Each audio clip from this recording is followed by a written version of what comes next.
আসসালামু আলাইকুম রহমতুল্লাহ।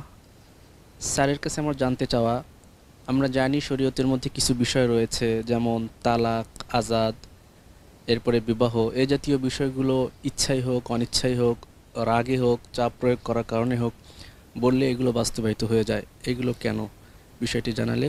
সাধারণভাবে এই ধরনের এগ্রিমেন্ট যদি কেউ বলে যে আপনার এই জিনিসটা আমাকে দিয়ে দেন, রাগ করে বলে যান দিয়ে দিলাম নিয়ে যান, এটা দান হয়ে যাবে যত আগেই বলুক আর যতক্ষণ তার চেতনা আছে।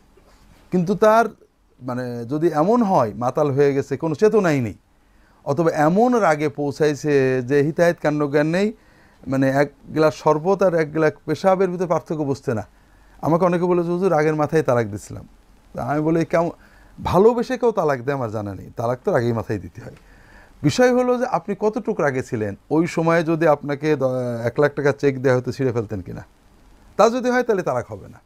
আর যদি হয় যে 10 টাকার নোট দেখলে ছেড়তেন না, কিন্তু তালাক, তাহলে বোঝা গেলো ওইটা রাগ কোনো অস্বাভাবিক রাগ নয়। যে রাগে হিতাহিত কাণ্ডজ্ঞান নষ্ট হয়ে যায় ওই রাগে তালাক হয় না।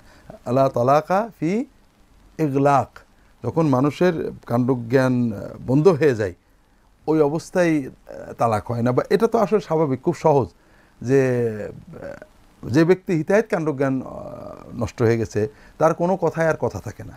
কিন্তু স্বাভাবিক রাগে